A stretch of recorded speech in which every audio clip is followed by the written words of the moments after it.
Welcome back to Alistair Davies Golf. Today's video is all about improving the driver off the tee. I'm really trying to discuss with you why it goes wrong and what potentially you can do to make sure it doesn't go wrong in the future. So let's get to it.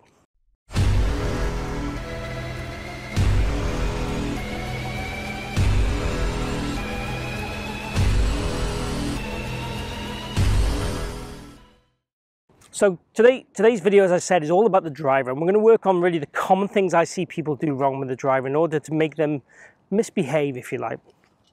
One of the biggest things that I see go wrong, and even with my own game, is we tend to get what I call very narrow with our swing. So as we get to the top of the backswing, these arms get very tight. That contributes to us getting quite steep and hitting down on the ball and across the golf ball. And when we hit down and across the golf ball with the driver, it makes things very, very difficult. We're taking the club with very little loft already and hitting down on it. And again, generally when we hit down on it, we de-loft the club. Not always the case. Sometimes we get the very high shots as what we see as an outcome because we hit it off the top of the club. Because obviously the vertical gear effect then on the club makes the ball start very high, and we kind of roof the ball down the middle of the fairway. Ideally, we want to be ascending the club through the contact zone, and we want to be de-lofting the club. But we want to make sure when we have the driver swing, we have this relevant width to enable us to get the club to shallow turn onto the golf ball and produce an upward angle of attack and create the best spin loft, as we call it, on the ball when we make contact. The best drivers in the world tend to do this. Rory McIlroy is probably known these days as one of the best drivers of the ball, along with Dustin Johnson and a few others. But Rory McIlroy, for example, he hits up on the golf ball with shaft lean. Obviously, he has quite a wide-looking golf swing. He comes down. It's appropriate width, I'd probably say, is the right way to do it. And he hits up on the golf ball and de-lofts that club to its maximum. And he hits those little bomb draws out there all day long. So today what I want to show you is by using a ball, and I've got the Tour Striker Smart Ball here, by using a ball between your arms, you can get the feels for getting that correct width. And again, it's a great drill to do. It's great for my own golf game, and it's great for the people I teach on a regular basis.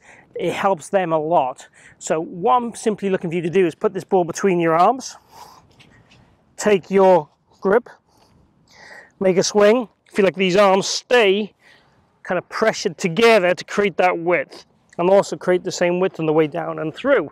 So it helps me get what I call structure to my arms. And the structure in that transition area and top of the backswing area is probably the most important part for this video. I want to see that width maintained and then allow us to deliver that club up on the golf ball. And bear in mind, when we're hitting the driver, it's the only club in the bag. I would probably allow you to let the head work back through contact to get that upward angle of attack. So we can feel that also if we want to at the same time. Let's have a go at a shot. So put the ball between your arms. You can change the amount this ball's inflated with the Tour Striker ball. You can also use a foam ball if you wanted to. So take our setup as we would do normally and naturally. I'm not going to hit a full shot here because it's pretty hard to hit full power with this ball between my arms. I'm just simply going to feel I've got this kind of width.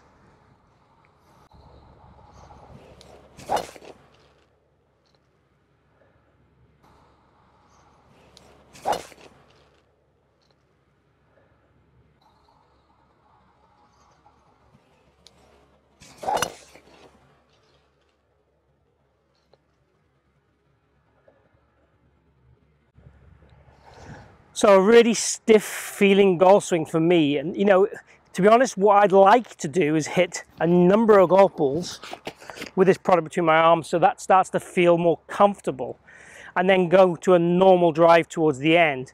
The idea being then that this slowly makes my driver swing wider, gives me more space and time, and we often hear the expression of rushing a downswing, rushing the transition.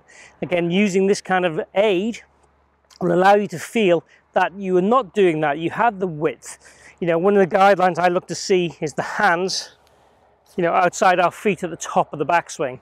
That's something I would like to see you do, and try and feel that club is with the driver pretty much just about getting to parallel, you know, or just short parallel is also very, very cool. I wouldn't mind either. But building up from small swings to faster, bigger swings will be the process I'd go through. And almost looking at where you break down. So at maybe a 200-yard drive, do I start to hit poor drives? Then I might stay around that 200 yard for a little bit longer till it gets more comfortable, more ingrained, and then start to go more natural after that. So everything else about the driver swing we were trying to do then was completely normal. Setup, the sternum position, the ball position, all completely normal.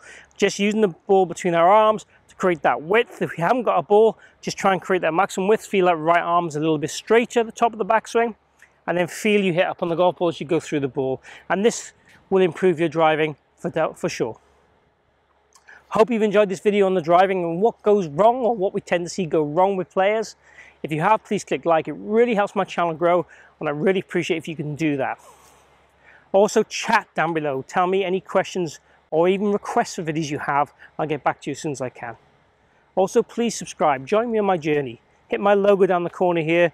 Come on board, and hopefully then these videos will help lower your score. Thanks for watching, and see you again here soon.